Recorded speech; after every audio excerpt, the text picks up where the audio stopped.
Good morning, people. Watchwoman 65, Lisa Boyce here. First of all, I want to say that when I give these news reports or whatever, I'm not putting fear. I don't mean to put fear in people. But what I'm doing is giving you something that's coming, that's here, to let you know that we don't have long here. Our time here on this earth, this dispensation of grace, is quickly coming to an end. I want to give you this report, excuse me, that I had that came in this morning. Actually, it came in yesterday. Vietnam imposes first mass quarantine outside of China. 10,000 residents in Vietnam are on lockdown as we speak. This thing is here to stay. And like I said, it hasn't let out first. It hasn't let out too much yet. But when the rapture of the church comes and the church is taken out of the way, this thing is going to go full force. This thing holds 7 other viruses. It's going to go full force. But I got this article. This must have came out this morning from yesterday, but I just got it this morning. It says that Vietnam province, now under lockdown, is home to factories, listen to this, owned by Honda and Toyota. Now, my husband was going to build a computer. He was going to build a gaming computer. He can't do it now because all the parts are from China. So he scrapped that idea real quick. But these factories, these Vietnamese province now under lockdown is home to factories owned by Toyota and Honda. Some say this is a quarantine and its checkpoints are in Sun Lao, are a harbinger of much more to come. This disease is more serious than people realize. It's certainly within the realm of possibility. Some reports indicate that the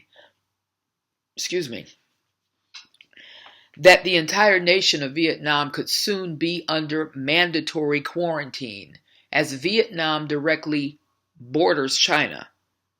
I have a brother who fought in Vietnam in 1968.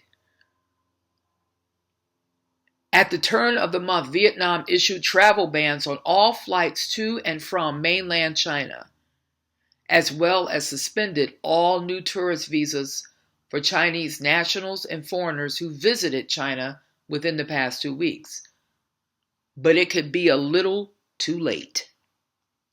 Over 10,000 residents of the San Loi commune will not be permitted to leave for the next 20 days starting from yesterday, which was the 15th. A Vietnamese official who wished to remain anonymous, of course, because they could lose their life, told the media on Thursday about the next step containment attempt. As of this evening, we will still allow those who wish to return home to enter, but in the next few days, this place will be totally sealed, he added. As it turns out, the Vietnamese province, now under lockdown, known as, I'm not going to pronounce the name of the city, is home to factories owned by both Honda and Toyota, Japan's 2 largest automobile manufacturers. Everything is still under control, the same anonymous official claimed. We are trying very hard to stop the virus spreading to other areas and provinces. Vietnam has also made plans to quarantine Vietnamese citizens who recently traveled to China in multiple other areas of the country, including 950 who reportedly will be held at military camps outside of Hanoi, as well as 900 at temporary facilities set up on the Vietnamese-China border. I wanted to give you that little bit of news. It's just a matter of time before, like I said, this thing is it's being held back until we're gone. But this is a glimpse of what's coming. This is a total glimpse of what's coming. Mark my words, when the rapture happens and we are out of here, the United States is going to look like a third world country. Seriously. This disease is evil. It's evil, to say the least. I will be back on later with more as I get it, and more about this, not only this virus, but other things that I can find. I'm always looking for information. So I'll be back on later. In the meantime, have a nice day. Thank you.